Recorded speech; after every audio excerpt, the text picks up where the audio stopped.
What's going on, everybody? RJ Ochoa here from SB Nation's bloggingtheboys.com. Hope all is well wherever you are. We hope you're happy, safe, healthy, and we want to welcome you to another BTB Roundtable here on the Blogging the Boys YouTube channel. Do subscribe. We do these every single Tuesday for you, our loyal viewer, our chance to chat in a live session. We bring only the best when we have the roundtables because that's the whole point. It's literally a roundtable. This is more of a square proposition. Joining me this particular afternoon / evening, the one and only Tony Catalina on Twitter at Tony_Catalina. Underneath him in the 4 o'clock slot on your clock, Tom Ryle on Twitter at TomRyleBTV.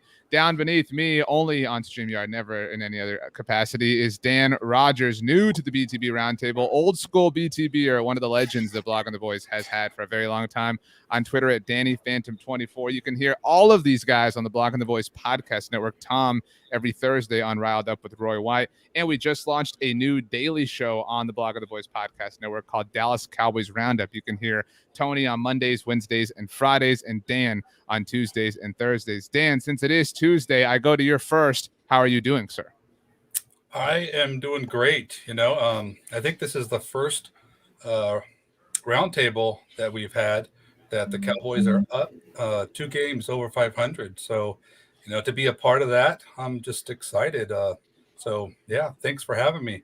Life is good. Food tastes better. The flowers smell sweeter. Tom, are you wanting to go back down to 500 so that we get back to what we're used to and accustomed to, or do you like life here above all the clouds? Oh, how dare you suggest anything other than I want to keep climbing. I want this to get better. And yeah, I think we're going to discuss this could get better for a few weeks. Okay, Tony, Tom's optimistic. Do you have any signs of pessimism? Do you have anything you want to bring in that is negative, or are you just, totally copacetic, totally chill, totally good vibes right now? So the vibes are good right now, but my thing is I forgot what a loss feels like, and I'm really, really anxious to not want to feel that again. And it's not realistic, but I'm loving the vibes right now. You know what, Tony? That's a great point. I do think, and you all know this from all of our experience at BTB, when a loss hits after a winning streak, it hits hard, and it feels like the sky is falling. I think a good example of this is back in 2016 when the Cowboys lost their second game of the season against the New York Giants. Everybody thought, got to bench Dak. He doesn't have it. I mean, this team sucks. This team's a disaster. So it can get petty and dark rather quickly around here. I Bleed Blue 365 says, I want to get excited, but I've been hurt for too long. And I think that is a sentiment that many people share. Clayton Lockhart says, what it do, everybody? Clayton, hope your day has been well. Let's go ahead and launch into things from a positive perspective. Dan, I'll go to you first once again.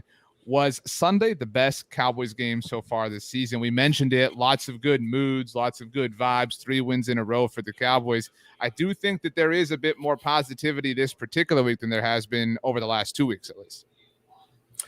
Yeah, I mean, I have to think so. I mean, it was hard to top the Philadelphia game because, who doesn't like to see us blow them out? But I really think with Carolina, I don't know how you guys felt, but at halftime, I can kind of I felt my stomach kind of settling in. It's like, all right, here we go. I felt this before. And then the second half happened, and suddenly it's like, what am I experiencing here? So, Carolina is a good football team. They have a good defense. So it was just really nice to just see them just really take it to them. So, yeah, for sure. Yeah. Tom, by the way, we do have a question here from Joe. Joe, I need you to specify, please, in your comment. You said, please address why people keep moving the goalpost on Dak. We'll get to that. Just could you please give us a little bit more description on what exactly you want us to hit on? Tom, I think Dan has a point. I think we were all a little bit queasy at halftime when it was 14-13. There were some, questions in the air. Tony was on our Instagram live on halftime. He'll be doing that every week, by the way. So follow us on Instagram, blogging.the.boys. He is the author of all of our IG action. But there was this sense of peace or sense of calm, I think, at least washing over me. Okay, they'll figure this out. That's what they've done. And then the third quarter, I know the great Bob Stern wrote about this. That might have been the finest Dallas Cowboys quarter that we've had this century. I mean, that was a marvelous quarter that the Cowboys pulled off, obviously in the third against Carolina. Did you feel that? I mean, because I also kind of think it was, Dan, I'm totally with you. The Philadelphia win was awesome, from beginning to end, but it was kind of boring. I mean, not that it wasn't great, but it was the Cowboys were so comfortably in the lead. So Tom, was it nice to kind of see them be somewhat challenged and overcome that? Yeah, and it just comes down to the fact that I think the Carolina Panthers, though they're criticized for having had a soft schedule to get to 3-0, they're still head and shoulders above the Philadelphia Eagles right now. The Eagles look to be a hot mess. They're in the cellar of the NFC East, and they don't seem to have any answers right now. I really am – I feel like this is something that's been overlooked. The Cowboys have played 4 teams. 3 of those teams now sit at 3-1. And 2 of those teams are not undefeated because, they happen to play the Dallas Cowboys. This team, I think we are seeing more quality opponents than people are giving us credit for. We have seen. I found a site, I think it's called Power Ranking Guru, and they go in and come up with they've got their own way of calculating it, but they show that the Cowboys have faced the 3rd toughest schedule so far this year. And the rest of the way, they face the 19th toughest schedule. I like how that equates out, and I hope they've got some validity to their process. But, yeah, this was, I think, probably their best game. It may be their second most significant win because I put that to the win over the Los Angeles Chargers, who, by the way, dethroned the Las Vegas Raiders last night. So, I like what is happening. I like where it's going. And, I like having the New York Giants coming to town next because I'm not going to worry too much about that one. First of all, Joe, we'll definitely get to your Dak question. Thank you for the context. Tom, I agree with you.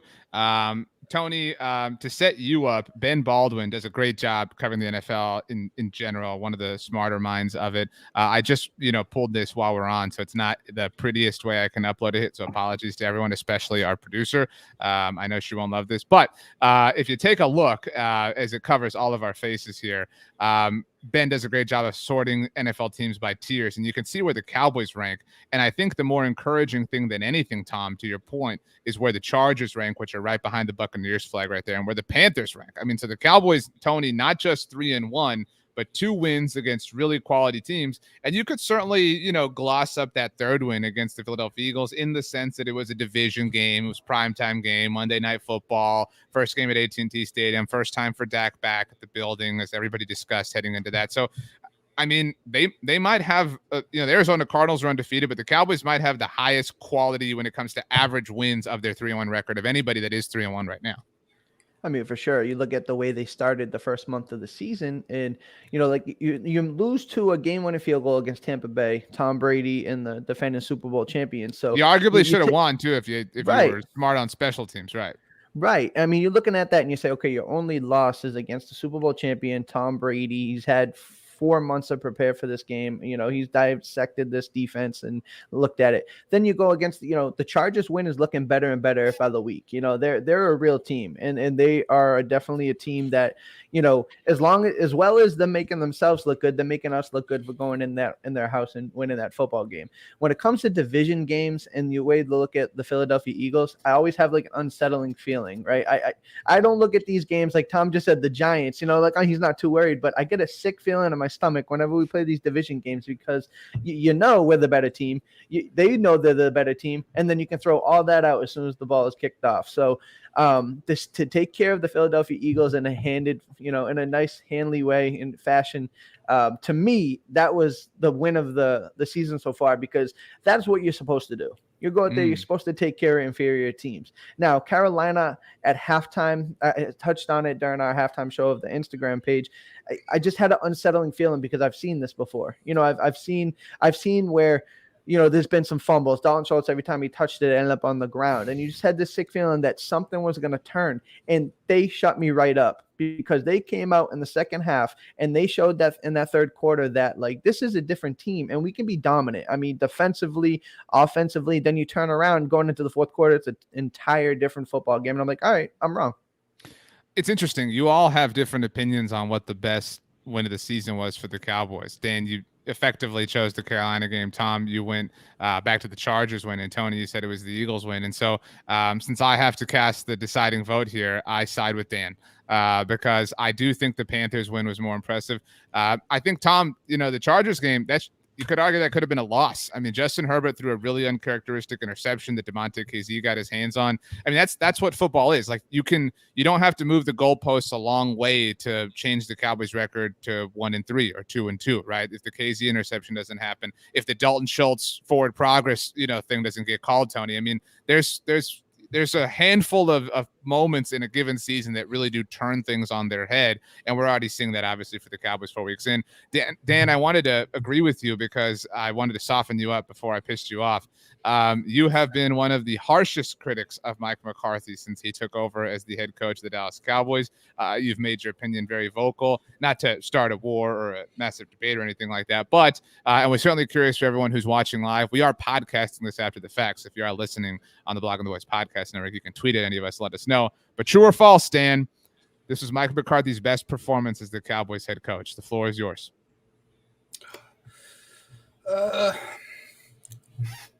Give him his credit, Dan. Come on. Yeah, I mean, give him a I big have old to smile. think so. Yeah, I mean, I have to say that McCarthy is starting to grow on me. I mean, when you win football games, that's going to do it. I don't hate Mike McCarthy. I just the thing with him is, I want to be honest. Like, prior to him coming to Dallas, I just didn't really like what he was doing in Green Bay. I wasn't impressed with him. I thought they were kind of winning despite him. A lot of the times they didn't seem like they knew what they were doing, and then Aaron Rodgers would bail them out, and it just kind of like I always thought from a side, he just wasn't a very good coach to me. And so now, when he comes to Dallas, I didn't just want to all of a sudden like, well, he's great now because he's coaching the Cowboys, So that's where I'm at. But I will, I'm certainly rooting for him, and I do have to give him his credit because I mean this team's playing really well. I mean, I think that there's a lot involved, in winning football games. There's with talent and other coaches too. So he's one piece of this. So I don't think, if this is a great season, it's like, oh, coach of the year, Mike McCarthy. I mean, it may happen, but yeah, I honestly, I'm very pleased with how things are going, and how he's letting people, do their thing. I still have these times where it's like, what is he doing? And it seems like it's happening every week, but we're winning games. So I can live with it. David Howman does a great job writing the McCarthy Chronicles every week at blogontheboys.com. And you're right, Dan. It does seem like it's like a weekly point of division among Cowboys fans, right? Like, what side of this particular McCarthy decision did you fall on? Tom, Lex says McCarthy let the foot off the gas in this particular game. This is an idea that has been thrown out, obviously, since Sunday afternoon. Tom, I'll set it up my way. And I know that you felt that way. You wrote about this yourself at BTB. And Dan, I think this addresses your point, and the large point that McCarthy has these kind of weird moments. I believe that Mike McCarthy, this is my own opinion, I believe he coaches with a sense of arrogance. And that's not a bad thing, right? Because if you can back it up, you have every right to be arrogant, right? I mean, and so that's fine. I think that arrogance ripples into certain decisions that he makes. I think, for example, in week 1, I had a problem with the decision to let Greg Zuerlein kick that 60-yard field goal. There's arrogance behind thinking he can make this, and arrogance sometimes leads to futility, right? Like that's what happened. Tom Brady almost pulled off a touchdown in the final moments of that first half. I think it was really arrogant to handle things the way they did at the end of the game against the Chargers. They thought, well, we're in field goal range, right? We're 56-yard attempt. Zuerlein can make this thing. Let's just go ahead and trust it. That's an arrogant thing. I mean, to say we don't need more yards. We don't need to. And I know the play clock and whatever. The end of the first half against the Eagles, right? 20-7. We don't need more points. That's a really arrogant way of thinking. And so, Tom, I think that my own estimation is that's what happened at the end of this game. I think Mike McCarthy said, you know what, we're up 15 points. I've seen my team get derailed by injuries. I'm going to put Trayvon Diggs on ice. I'm not going to take any chances here. And yeah, the Panthers might go down and score a touchdown, but you know what I'll just do if they do? I'll just get the ball back and I'll run the clock out. And he did, to his credit, in this particular moment. But I think that arrogance is seeped in a lot of decisions that he's made so far. And I think that is exemplified in a lot of decisions last season as well. But I think we're really seeing it magnified more in 2021. Yeah, well, as it just so happens, I just finished writing about 1,300 words on saying that we need to. You got to be passionate about something to hit 1,300 words, Tom. Yeah, I mean, that's. Yeah, we need to give him more credit because you need to step back and look at the big picture. How many times in the past have we seen the Cowboys come into a game unprepared with a bad game plan, not ready to go out and play the way they needed to? We haven't seen that this year. How many times have we heard about meaningful halftime adjustments? Well, guess what? Apparently, Kellen Moore and Dak Prescott figured out what they wanted to do to come out and take command of that game back. How many times have we seen a killer instinct on defense? And all the credit to Dan Quinn for bringing that. But the overall culture of a team starts with the head coach. We saw how Jason Garrett permeated the team. And I think in the long run, that wound up being a little bit detrimental because of Garrett's laid-back, ultra-conservative approach at times. McCarthy is bringing maybe some of that arrogance to the team in a good way, in the fact that they go out there and think we can do this. And they are all, I mean, I can't think of a play where I really want to say a player slacked off and cost the team. It seemed like think of Greg Zuerlein. That's it. That's the only one. Yeah, well, that wasn't a slack off. That was just Greg Zuerlein not being as good as John Fossil seems to think he is. Last year, how many times were we calling out a lot of people, Jalen Smith, and saying that they were just not putting enough effort out there? That ain't happening this year. Something's changed. This is a different animal, and I think it's at least partly because McCarthy had the full offseason to get in and start making this team into what he wanted to be. If that's true, then I hope he sticks around for a while. Tony, it's so hard to look at McCarthy's 2020 season, obviously, and it's hard to look at anybody's 2020 in general just because of the state of our world. Something I've said to, defend him is the guy sat out a whole year. I've never sat out a whole year of anything except college. Don't tell my parents. He planned, right? He had a plan for what he wanted to do when he got back. And on like day 6, that plan goes out the window, right? And so it's okay. Here we go. Travis Frederick retires. Holy crap. You know what I mean? Lyle Collins misses the whole season. Dak Prescott gets hurt. I mean, so whatever plan he had was incredibly thwarted. And I do think, the first game the Cowboys played without Dak last year was on Monday Night Football. They got whipped by the Arizona Cardinals. I know we all have painful memories of that. And they go to Washington the following week. John Bostic takes a cheap shot on Andy Dalton, takes him out of the game. I think we all agree that Dallas was going to lose that game no matter what. But still, it adds to the confusion, the hysteria, whatever you want to call it. They go on their bye. They come out. Mike McCarthy smashes some watermelons. The culture that Tom is talking about starts to kind of seep in a little bit here, and they beat a really good Vikings team. I know the Vikings didn't make the playoffs, but I think they're a really good team. And then this isn't about football, but tragedy strikes the Cowboys. And Mike McCarthy said himself he didn't know how the Cowboys were going to play on Thanksgiving against Washington. They get some time to stabilize, time to breathe a little bit, and then they rip off some wins. And I know they were against some low-quality opponents last year in Cincinnati, San Francisco, and Philadelphia, but I think you can argue if you're trying to that over this offseason, his culture, his line of thought, whatever you want to call it, has had a chance to settle in. They have technically won 6 of their last 8 games under Mike McCarthy. Everybody wants to give Dan Quinn his props, myself included. 10 turnovers in 4 games. They had 12 turnovers in the final 4 games of last season. That was prior to Dan Quinn. So, Tony, I mean, we're also quick to give Kellen Moore his due, Dan Quinn his due, Dak Prescott his due, Zeke Elliott his due, Amari Cooper his due. I mean, where is Mike? I think people want to hate Mike McCarthy, not you, Dan. But I think that perception is out there. So people are reluctant to give him any sort of credit because they're so quick to attribute it elsewhere. Right. And, when you got to take and look at him and the things he's done, right? And if you've done something wrong and you point that out, you got to also be fair in the sense that look what he's done on the positive side of it, right? I mean, he looked at the Mike Nolan situation, whether that was by force or not.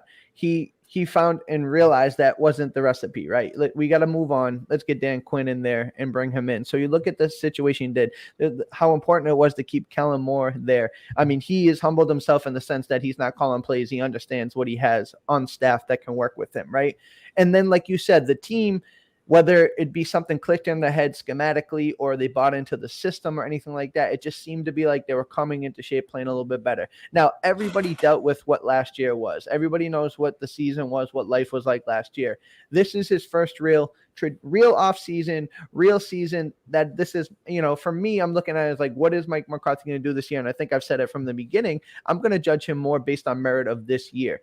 And whether it be Dan Quinn's influence or, Mike McCarthy's finally getting to, cook with his own ingredients. Shout out to Bill Parcells. It's for him. You're looking at it and you're like, the guys are buying in and they're playing better. They're playing faster. That could have something to do with Dan Quinn's scheme and simplifying it. They're just going out there and looking quicker. And to me, looking at the way that, for me, the way I look at this team and somebody I want to pinpoint is this defense and this team has the identity of what Jaron Kearse brings, right? He's just great. He's comment, got Tony. You know what I mean? So it's like that is the type of person. If you could say what this team is kind of morphing into, it's the way Jaron Kearse plays. It's violent. It's aggressive. It's swagger. It's confidence. And you just see that around the team. And now is that because, part of it because Dak Prescott's there, but that's also part of the fact that the people around here are bought in, whether that's Mike McCarthy or not. This team as a whole has a different feel about him this year. Does anybody have anything to add to Tony? I think Tony wins this round. I got that thing about a different feel about the season. Exactly. This team feels like another animal than what we've seen for a long time. Dan, obviously you've followed and covered the Cowboys forever. What's the last stretch of time that's felt like this to you? Because it was clearly nothing in 2020. And 2019 had the first 3 games of the season the Cowboys won. And, everything was great then. And then they lost 3 in a row, including to the Jets. And then ever since then, it was kind of topsy-turvy, jump roping around 500. I would suggest it was maybe the 5-game winning streak they went on after trading for Amari Cooper over the second half of 2018.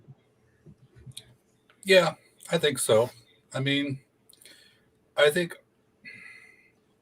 still think the last time I have felt like this was probably the 2016 season. Whoa, so you're going even that far back. I have a lot of trust issues with the defense, and I haven't felt this good about the defense in a while. So, the Cooper, when we traded for Cooper and the streak, they were fun to watch.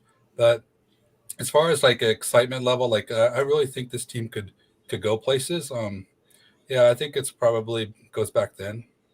Okay, so Dan, you've segued. Nice natural segue. You can hear Dan, by the way, everybody, every Tuesday and Thursday on Dallas Cowboys Roundup on the Block of Boys Podcast Network, that beautiful baritone voice.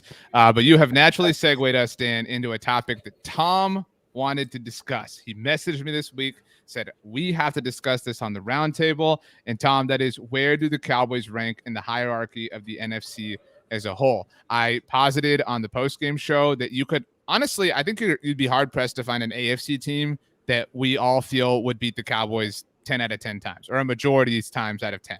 I think the Cowboys can go toe-to-toe with the Chiefs. I think the Cowboys can go toe-to-toe with the Bills. Anybody else in the AFC, the Ravens are cute, whatever, but they're the top 2 teams in the conference. But on the NFC side of things, Tom, I think you've got the Buccaneers, obviously, reigning conference champions. You've got the Los Angeles Rams, who just lost for the first time. You got the Arizona Cardinals, who they lost to. Every Tuesday at blogoftheboys.com, which is the day we're having this conversation, write our power rankings. I had the Cowboys as my 7th best team. Do you think that's stupid, Tom?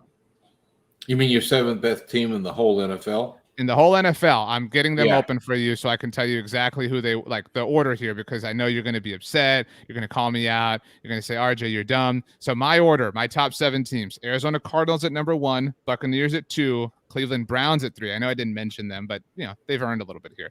The Rams at 4, the Chiefs at 5, and the Bills at 6. So the only NFC teams I have ahead of the Cowboys are the Cardinals, the Bucs, and the Rams. And the Rams kind of got pants this past weekend. So I think the Cowboys might at least be in a tie with them right now because nobody's embarrassed Dallas yet. And they may go through a season even if they lose without getting that kind of an embarrassing performance. I think there's an argument to be made that they're the third best team in the NFC at the moment. Who are your top two? I would have to go with the Cardinals, and then you would ask me that question and just absolutely make my mind go totally blank. The Tampa Bay right now. Tampa Bay, I still give Tampa Bay a little edge. And then the team that I kind of have to look over my shoulder at is the Green Bay Packers because they still got Aaron Rodgers. And we all know what Aaron freaking Rodgers has done to the Cowboys in the past. But right now, yeah, I think they're probably I would say looking at them as a number 3 seed is kind of how I'm feeling. They're number 3 or number 4 seed right now. Well, they're a 4 seed at least because they're winning the division. You know what I mean? Yeah, there's no way that's not happening. Yeah, but let's throw out the division being ahead of the wild cards and say that even if they just went straight off of the best record, the Cowboys, I think, you just want to make up a world for us to all live in, Tom. Yeah, go figure. I still think number 3. Tony, who do you have ahead of the Cowboys in the NFC? The only team that can convincingly at this moment in time, to me personally, the only thing I think I can think of is the Arizona Cardinals, right? I think Tampa Bay would get the nod over Dallas at this point. I mean, they did beat them. I feel like, barely beat them. Defense, and then they barely beat New England, and things were touch and go for them against Atlanta. So I mean, you could poke some holes in their wins too. You could convince me otherwise, right? And that's why I was saying I think the only NFC team that could that I'm certain at this moment that is better than Dallas is Arizona, and that's we're only a month into the season. I do think that if you're going to look at us in the Los Angeles Rams, I think we are better. I think there's a case to be made there, especially the way they played last week. And Tom touched on it. We haven't been pants like that. I mean, every game we've played in has been tight or we've won it. So for me, I can only convincingly say Arizona Cardinals. So, and I can lean towards Tampa Bay. So I'm right in that. I think we're the third best in the NFC right now as it stands. I think the difference between the Cowboys and the Rams is the Rams are, I don't want to call them a one-trick pony on offense, but it's Matthew Stafford and Cooper Kupp. I mean, you look at their box score from last week, Cooper Kupp got like 16 targets. That's it. And that's the difference with Dak Prescott. Dak will take whatever. Dak's all about the low-hanging fruit. He's not, picky. He's not prioritizing anything. But on the Cardinal side of things, Dan, you were the one who mentioned, I think you speak for all of us, though, about having trust issues in the Cowboys defense. Kyler Murray, I think of maybe everybody in the NFL, presents the biggest challenge for any defense, but let alone the Cowboys defense. I mean, that might be where we feel nauseous and queasy going into that particular matchup or something like that, so to speak. Yeah, I mean, the Cardinals are the top team to me. I have the Cowboys at 4. With Arizona, the Rams, and the Bucs being ahead of them. Before the season started, I was worried about Seattle and Green Bay. And I mean, kind of still worried about Green Bay, but I'm really confused about what happened to them in week 1, just that getting demolished by the Saints. So I haven't really been able to make sense of that. So I'm worried about them less. So I have the Cowboys ahead of Green Bay. And then I got to put the Bucs ahead of us because they beat us. The Rams worry me. I think they're good on both sides of the ball. I do think they have other offensive weapons. I don't think Robert Woods has just been used enough. It kind of scares me that the Rams have a viable quarterback now because they have a really good defense. And I think, Kyler Murray is the wild card. I think he's the type that could really just take them over the top, or he could end up being maybe a little inconsistent, because he still doesn't have a lot of experience and maybe has a game where it's like, where'd Kyler Murray go? And all of a sudden the Cardinals are lost. So I figure 4 that's where I have it. And honestly, I mean, it feels really good, the Cowboys be the 4th best team in the NFC. Yeah. I mean, if you had told us that would be the case, a month into the season, a month ago or 2 months ago. Homer, you're a homer. Well, if you had guaranteed that a Magic Weenie shows up, or Magic Genie shows up and says, hey, you can guarantee I was thinking of the word week. And so my mind meshed them together. So what kind of show do you got here, RJ? But if a magic genie could guarantee that to you, we all would have taken that, being the fourth best team in the conference. None of us would have thought the Cardinals would have been in the mix. I do want to get to a point that was brought up earlier in the show in the comment section, and that is about people moving the goalposts on Dak Prescott. Kyler Murray, I think if the season ends today, which is a dumb way to say things, but whatever, is probably the league's MVP, because to win it, you have to have some sense of like flash and pizzazz, and Kyler certainly has that. It's a partly narrative driven award, although Dak Prescott's the quarterback of the Dallas Cowboys. But I do think that Dak winning comeback player of the year, which seems like a lock, is probably going to inhibit his MVP chances, because people are going to say, well, he's got comeback player of the year, he doesn't need MVP, whatever. Tom, is this the best version of Dak Prescott we've ever seen? I'm trying to figure out what more people want to see from him. I mean, the only thing I can come up with is volume stats. Yeah, people want to see that. That's the answer. They want to see the 400 yards a game, whatever. Like, that's what people want to see. Yeah, and that's not going to happen because, Ezekiel Elliott is back with a vengeance right now. I mean, he had 140 some odd yards rushing against the Panthers. The running game put up 245 yards. Yeah, let's not have the quarterback take as many drawbacks just to protect him a little bit more. And by the way, that offensive line that we kind of were, a little bit worried about, including Tyler Biadasz, they allowed one quarterback hit and no sacks the whole game. And none of the interior offensive linemen gave up a pressure. But that's just a little something to throw in. For Dak, he is doing whatever needs to be done by his team. The first week, he came out and threw for a mile because that was the way they felt they had a chance of attacking the Tampa Bay defense. Since then, it's been, you're going to go drop back and try to take away all my passing targets. Here, Zeke. Here, Tony. Go out and rip off a long run. And it's just, he's that thing that he is extremely talented. He can make all the throws. He can, hit pinpoint targets. He is in complete command of the game, and he can also manage the game by knowing when not to try to lean on himself.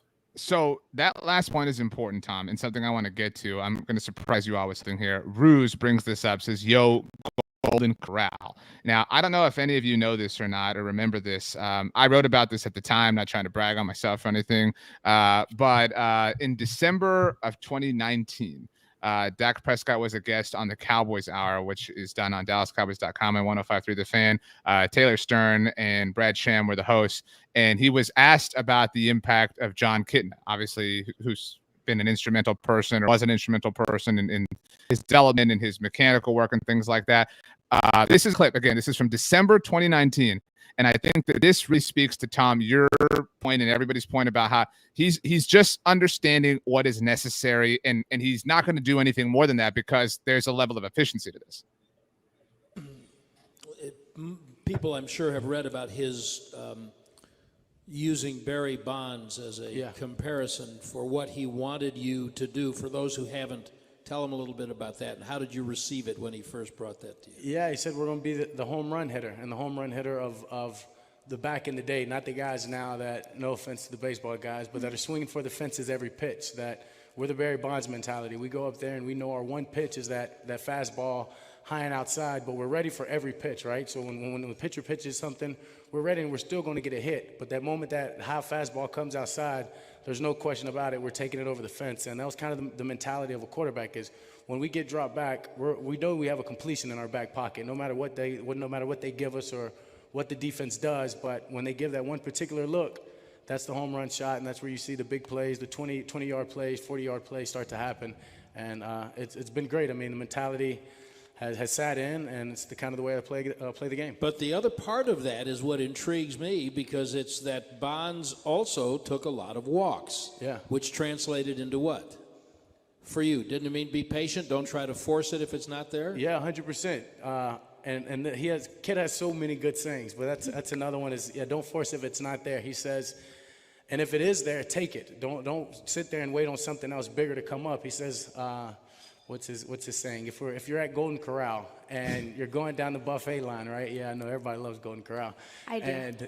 And over here to the right, we have our chicken fried steak.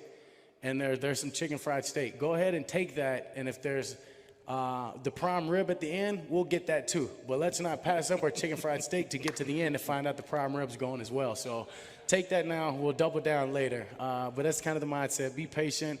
But if it's there, take that, and we'll get the big play at the end. So when a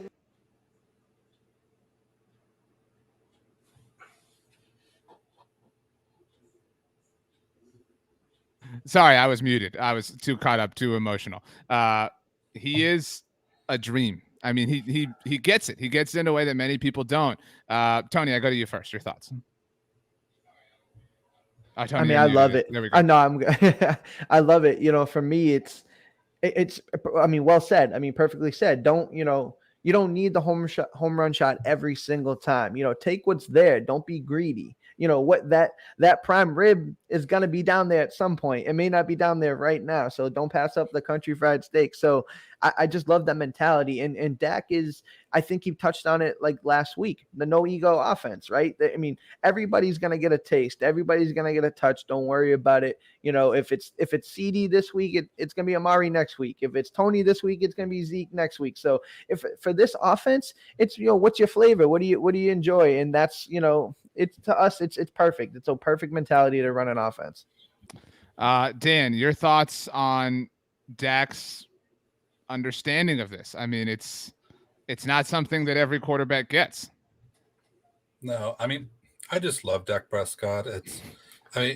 Honestly, I think it kind of reminds me of 2014 Romo. And, you know, I feel, and it took a Romo a long time to get to that point, but, you know, and that's the year that, you know, DeMarco ran for all those yards. So the Cowboys weren't like pass heavy, but just the way he seems to understand the game, you know, and you see him every time at the line of scrimmage. It just seems like this guy, I mean, he's so mature beyond his years. And it's just so much to love about him. I think that, you know, the way he plays with so much poise.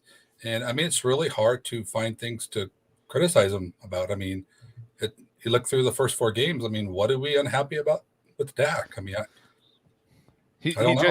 His decision making is at a different level, and that's pre-snap. That's also obviously as plays are unfolding. Tom, before you go, this is my favorite example of this that I have found as of lately. This is from Sunday against the Panthers. So we'll put this up here, and you can see, and we'll pause it and break it down. So Dak takes the snap, and right now he's looking downfield. Right now, Dak's trying to hit the home run. And he's waiting. He even pump fakes, and he's waiting. And then right there, that's the chicken fried steak right there, Dalton Schultz. This is an 18-yard gain because Dak is not greedy. I mean, and sometimes that's a 4-yard game. Sometimes that's a 2-yard game. You know, it's not always an 18-yard gain. So this is maybe not the best example of it, but and the broadcast shifts to a better angle of it here in a moment. But that is something that not every quarterback gets. And this is my favorite angle of it because you can see how much Dak wants that. He is waiting for something to develop there, and he wants it badly. And Dalton Schultz, credit to him, floats out and realizes he can bail his quarterback out, and then there's nothing in front of him. I mean, this is elite team offense, Tom. Yeah, and Dak Prescott plays like he's been in the league as long as Tom Brady. You know, his understanding. I thought you were going to say Tom Ryle at first. I really found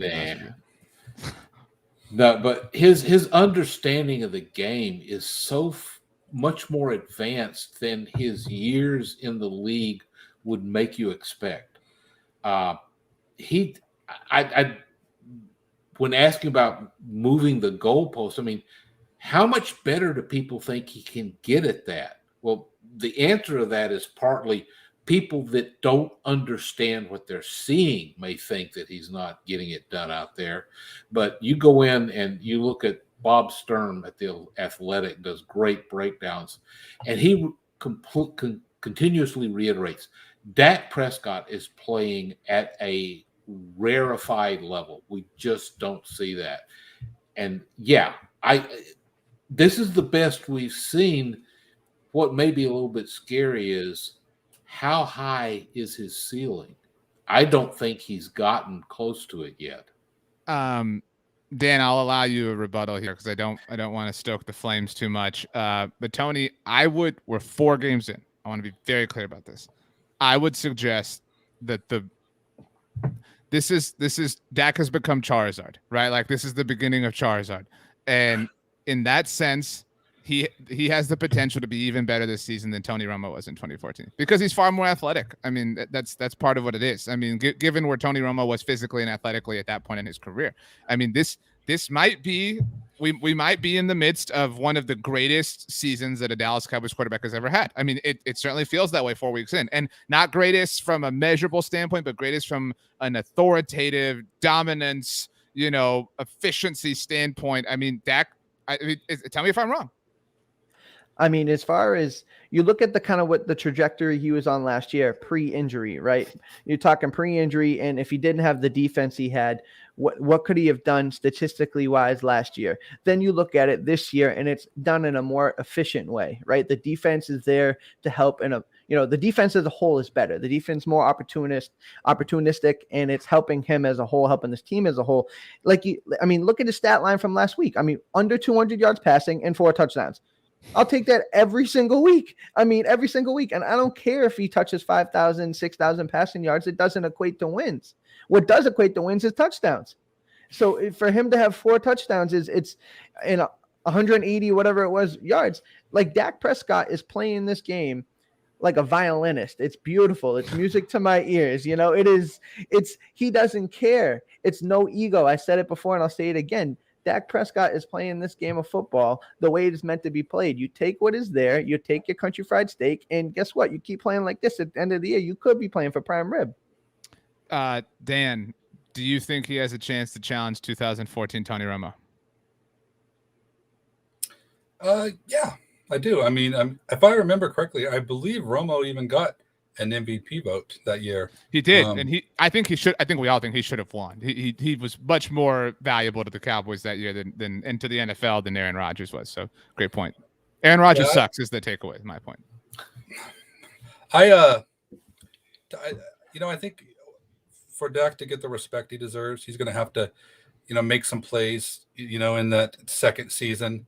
And that's what we're all waiting for. But if you look at like even the game, where he didn't throw very much in this last game, but look at the plays. Like remember when he almost got sacked, but then he just flicked it to Zeke, and turned a 7-yard loss into a 2-yard gain, or when Biotish like snaps it at his feet again, and he picks it up and he runs for 15 yards. So I mean, Dak's still making plays. He's still a playmaker. I mean, just because he's checking down to Schultz sometimes and, not having these huge numbers. I mean, he's a winning quarterback. That's what he's doing. And honestly, I just don't know how anybody can complain about him. He's such a nice guy too. I mean, yeah, it's because they're silly. In fact, I would actually argue that the Cowboys offense could be better. I wrote about this today at the site. The Cowboys offense has been given 4 possessions with 37 or less yards to go. Shout out Trayvon Diggs. And they have only scored a touchdown on 2 of them.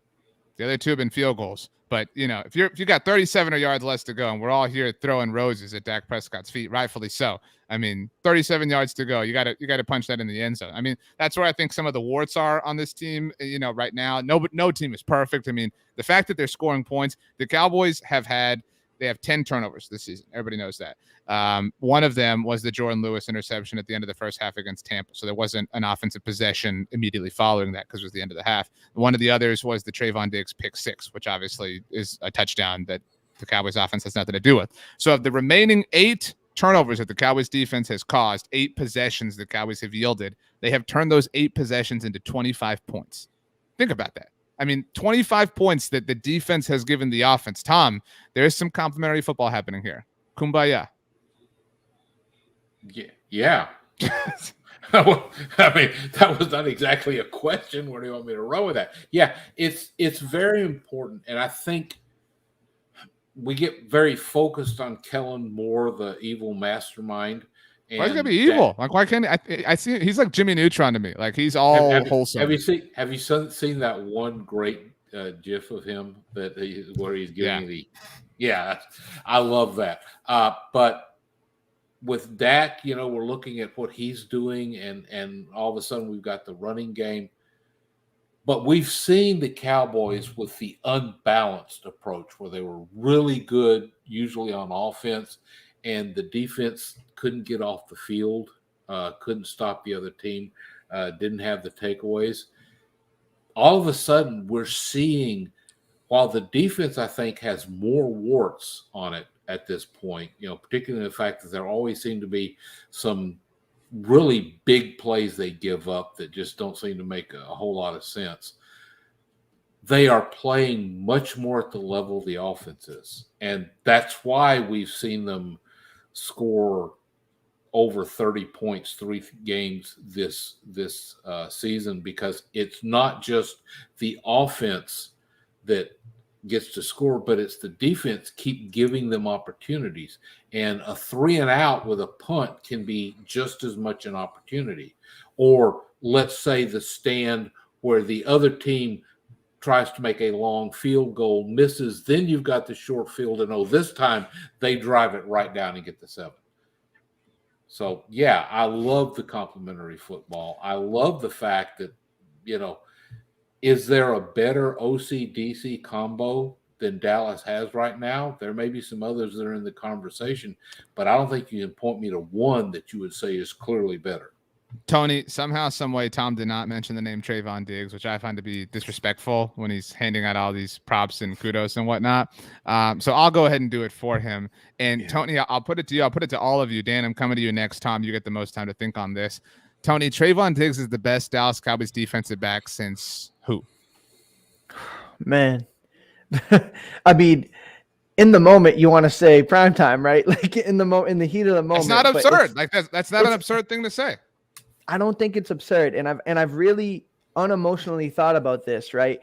At what point are you saying that Trayvon Diggs is, top 2, not 2 cornerbacks in this league at some point, right? I mean, this guy is playing out of his mind, and the scary thing is the picks may not continue, but I bet you that the ball's going his way stop, and they stop in a hurry. So there's going to be a point in time where he's going to be bored. And that's just a sign of respect. So at this point, when is he going to have that Darrelle Revis type respect? When is he? And, kind of answer your question. I mean, man, Deion Sanders isn't out of the question. I mean, Terrence Newman, is he attack the ball like Anthony Henry? Like Trayvon Diggs right now is kind of in a world. I didn't expect Anthony Henry love today, by the way. So for me, let's throw some Jacques Reeves love out while we're at it. You know what I mean? My point is, it's the Trayvon Diggs is untapped potential. Like it's scary how good this kid can be and how he's going to continue to grow, and the league is noticing. I mean, the fact of the matter is he's going to get his respect sooner rather than later. I totally agree with you, Tony. I wrote about this today as well. It's a busy day at the site. We're always churning content out. Shout out to Dave Halpern, always making sure everything goes out on schedule and whatnot. But with the help of Aiden Davis, one of the great minds at Blogging the Boys, we looked at the sustainability of Trayvon's, or rather more of a projection of Trayvon's interception numbers this season. To your point, Tony, it's one of the least controllable metrics in the NFL because teams can just stop throwing at him. You know what I mean? So, what people will say, like, we will reach a point where people will be like, man, Trayvon sucks now. What happened? It's going to be like, well, teams adjusted. Like that's what happened here. But I don't know that this didn't get a lot of love. I don't know if any of you know this. Trayvon has 5 interceptions through the first 4 games of the season. Nobody in the history of the NFL has had more interceptions through a season's first 4 games. Now, Trayvon's not the only person to have 5, but he tied the record for most interceptions through a season's first 4 games. So, Dan, I put it to you. Trayvon is the best Dallas Cowboys DB since who? I think it's prime. I mean, I think his floor right now is Terrence Newman. I mean, I think he's as good as Newman right now. If he's stopped right now, he's just. I feel completely comfortable with. Wrong way, Tom. You're pointing the wrong way. But I mean, do you know how many the most picks Prime had with the Cowboys? I mean, I looked it up and it was 5. So I mean, of course, people did not throw right to Prime, but I think that Diggs is just, he's he's a good corner. He's got the fundamentals. He comes from the factory that makes good corners. He's got great length, and he's just good closing ability. And now he's catching passes. I mean, he's not just like getting there and breaking them up. He's catching them. And so I don't know. I think we're looking at a situation that, in a few years, we're looking about how Jerry's going to make him the highest paid corner in the league, because he'll reach that point to where he's the guy. He'll be one of the top guys. And fortunately for us, we get to just, enjoy, 3 more years of, that cheap rookie deal while he's playing at a high level. So, I mean, I'm really stoked. I was stoked on day 2 before we even had him, because I just knew he was coming to us. And so, Diggs I think he's a special player. Tom, I'm going to switch the question up on you to keep you on your toes. When DeMarcus Lawrence gets back, who's the best defensive player on the team? I'm still going to go with D-Law at the moment, just because he's got the body of work and Diggs doesn't. But I will say that Trayvon has a chance to overtake him and prove he's the best defender on the team by the end. Are they 1 and 2? Is Micah 3 at this point? Oh Lord, yeah, that's very interesting. When I know it is. That's why I asked the question, Tom. It's my job to bring up interesting topics. And that I just let that slip my mind. My bad, slap me. But yeah, that. Isn't that a great problem to have? Oh, it's an incredible problem. To figure that. Yeah. I did want to throw out, though, on Trayvon.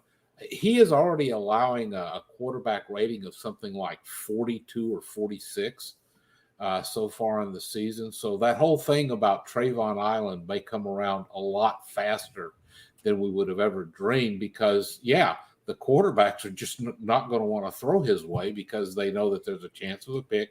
And if they don't get the pick, then there's a really good chance it's going to be a wasted play with an incompletion. Tony, rank the top 3 defenders on the team when DeMarcus Lawrence is back and healthy. I mean, all right. So right this moment, you're telling me back and healthy, everybody's healthy. I still put DeMarcus Lawrence as number 1. He affects the game in a variety of different ways. I don't care what the stats say. The guy is a monster when he's on the field.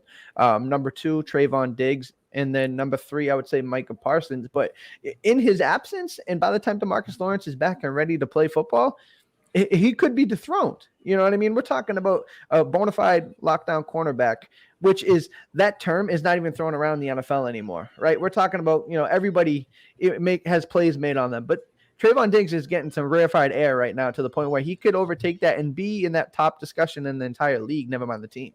Dan, your ranking.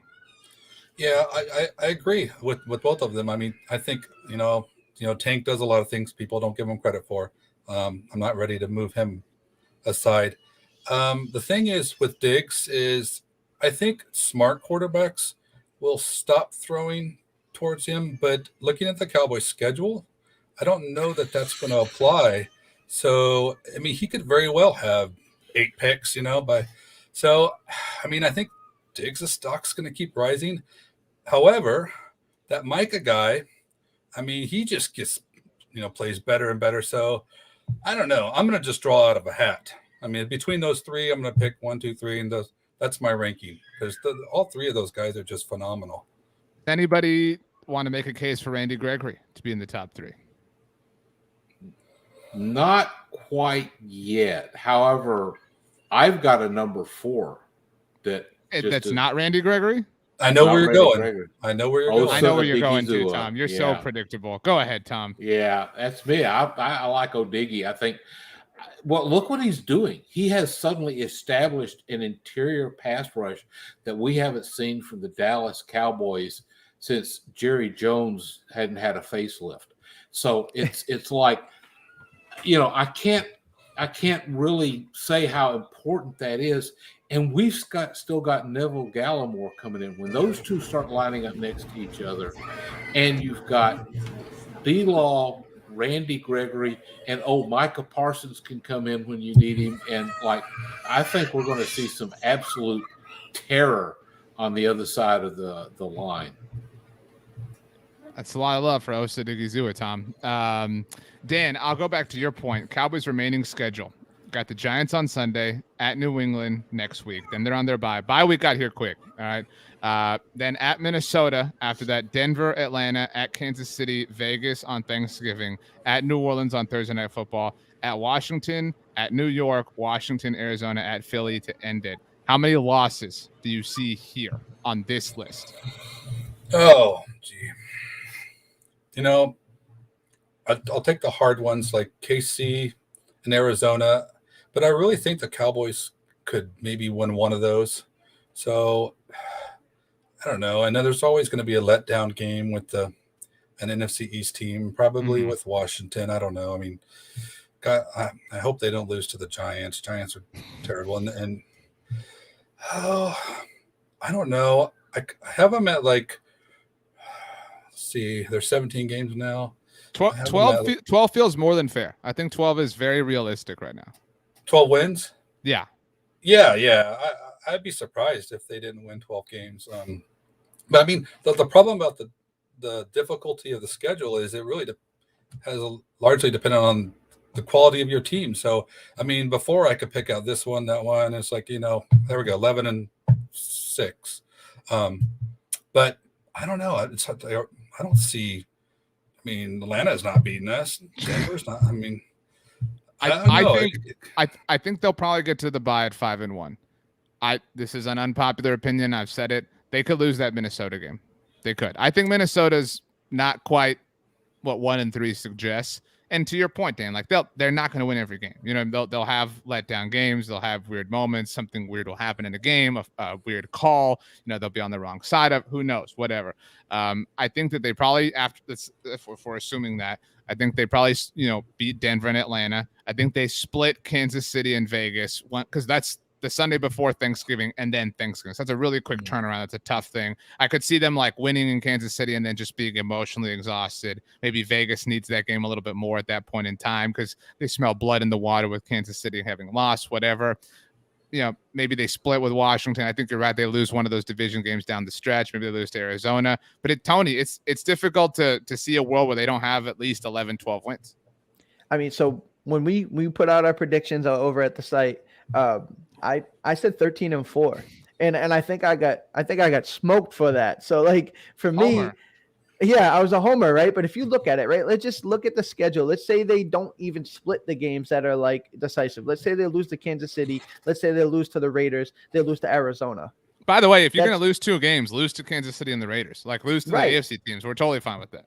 And that's my total, and that's like my whole point, right? So let's say they lose all the games that were like, okay, maybe they could split. That's 4 losses. Now, if you take care of the Giants, New England, and you just take out what you have to, take out the trash, right? You're sitting there at 13-4. Now, if you talk like you said, Minnesota is tough, then you're looking at 12-5. Like I mean, to me, the absolute floor that I'm thinking is 11-6. Like I think the absolute worst that this schedule, the way this team is playing, what they've shown us as is 11-6.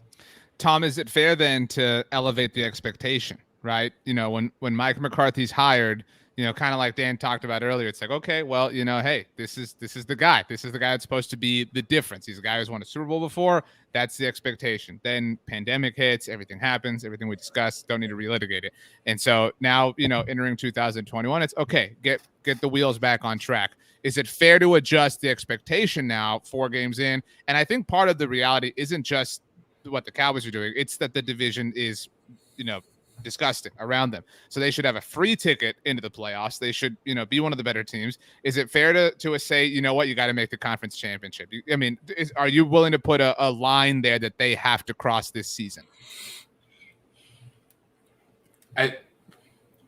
They would all depend on circumstances. If it was, well, I don't care about that. You have to answer so that when it doesn't happen, we can make fun of you in 2 months.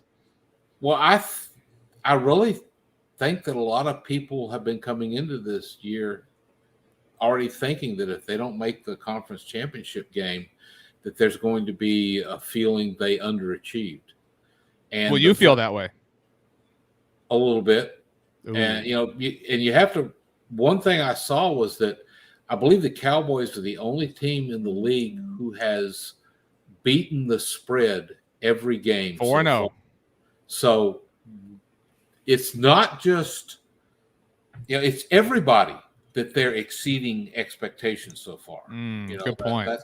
So let's just wait and see. I think they have a chance to make a deep run, certainly deeper than they made over the past several years. And I would, if they get to the conference championship game, I will feel that the Mike McCarthy hire is vindicated, but still has work to do. And that's going to be kind of tough because you start looking at some of the contract situations and the lack of salary cap space in 2022. It's going to be tough to keep this roster together. The flip side of that is, boy, they sure did a good job of restocking it this year. Dan, when you are, I don't know, withdrawing maple syrup from the trees in Oregon in January, I don't know if that's a thing. I made it up totally. So, but when we get to January, like, what is your expectation going to be for this team? Like, Tony said 11 wins is the floor, but Tony's ready to lock in 13. Tom's a little bit more reasoned, in expectation. Although if Oso Digizua starts every week, who knows what Tom's expectations are? But I mean, what is fair to expect of this Cowboys team based on how the circumstances have changed, to Tom's point, 4 weeks into it?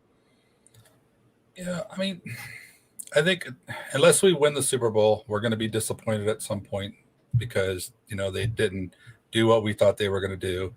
I'm certainly not going to judge McCarthy on if he doesn't make it to the NFC Championship. I'm not going to be like, well, he's no better than Garrett. I mean, I think there's a lot of things that winning football games is hard. I mean, winning Super Bowls is hard.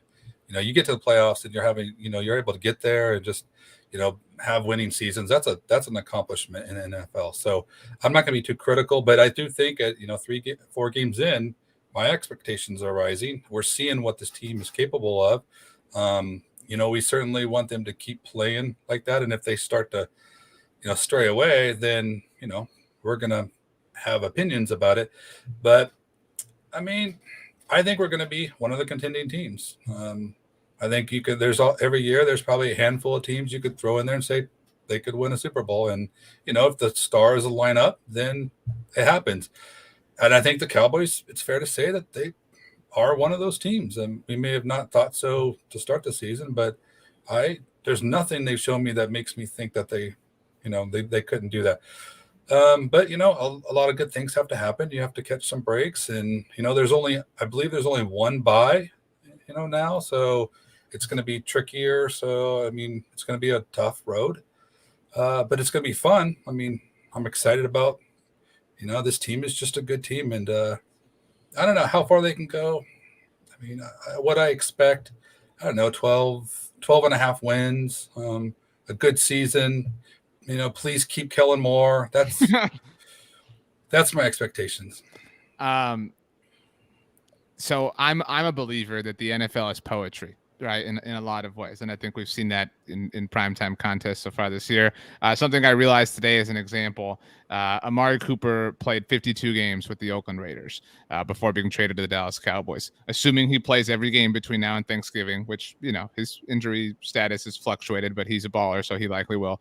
Assuming he plays every game between now and then, the Thanksgiving Day game against the now Las Vegas Raiders will be his 52nd game with the Dallas Cowboys.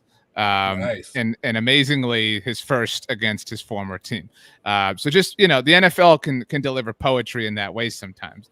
And I've said this for a while, and maybe I'm just trying to will it into existence. But when we talk about expectations, I think that we've seen this week, I've talked a lot about how the Cowboys are doing things they should do, right? Like they should, have gone 1-1 in those first 2 games. They should have beat the Eagles handily. They should have exposed the Panthers a little bit. They should, beat the crap out of the Giants. But this is a season of doing things you should do. That doesn't necessarily mean win the Super Bowl, but it's about, finally doing some of that should that they haven't done for a very long time.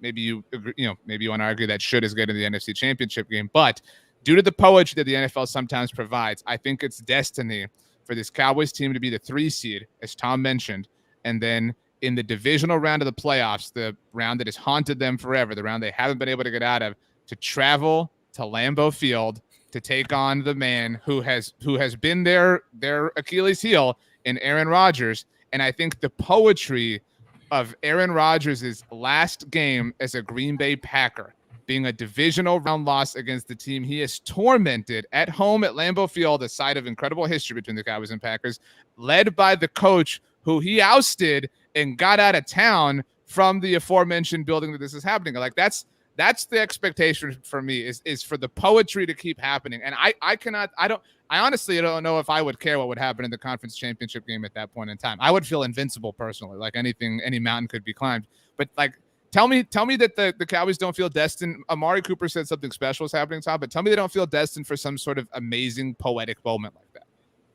Oh, by the way, the NFL should put you in charge of hyping that game if it should come up, because you just covered some great storylines. But yeah, this feels special, and they got another. By the way, Tom, I Bleed Blue 365 says that would scare the hell out of me. Like, yeah, we would all be petrified. Like, we're comfortable here in October. We would be petrified going into that game. Yeah, that's true. We would be the nerves would be tremendous. But the Cowboys have one more thing kind of hidden in their deck. They're still have 5 starters that are not available to play. They're all coming back. How important is it going to be to have that many guys rested with this extra long grind of a season? Plus, as they mentioned, they've already played 30 different players on defense. That is far more than you normally see have experience. So they're able to get the younger players valuable game experience so that they get better. They're able to survive having so many starters out. They're still winning games. I mean, this team could be set up in very good shape for the post-bye part of the season for them. Okay, let's finish here. Cowboys, depending on when and where you look, Cowboys about 7.5 point favorites. So we'll go with 7.5. Tony, do the Cowboys cover on Sunday against the New York Football Giants? I think they do cover, and I think they cover convincingly. I think these are one of the games that, maybe it's tight early, because it's Giants, and then maybe we kind of stumble around a little bit, and then the way this team has been playing this year, I think we just put it to them and put them to bed. Dan, 7.5. Cowboys cover. Yeah, I think it'll be a little bit nervous in the first half because there will be points from both sides, but I think they'll run away with it in the second half. Thomas. Yeah, the Giants are tied with the Eagles for a reason, so yeah, they're going to cover it just like they did against the Eagles. Right on. Clayton says, got to go pick up my sister from work. It's been a great show, guys. Can't wait to do it again. We do these live streams every single Tuesday here on the Block and the Boys YouTube channel. That includes during the bye week. We do Tuesdays because Survivor comes on Wednesdays. We don't want to take away any other shine. Dan knows what I'm talking about there. Everybody root on Danny McCray, by the way, former Cowboy. Certainly does a lot of stuff for DallasCowboys.com. You can hear all of these fine gentlemen on the Block and the Boys podcast network. Tom every Thursday on Riled Up with Roy White. You can hear Dan and Tony alternating throughout the week in the mornings. They have a daily update show called Dallas Cowboys Roundup where they tell you all the news, all the nuggets, everything you need to know to get your day started when it comes to America's team. Dan is on Tuesdays and Thursdays. Tony is on Mondays, Wednesdays, and Fridays, so he'll be busy later on this evening.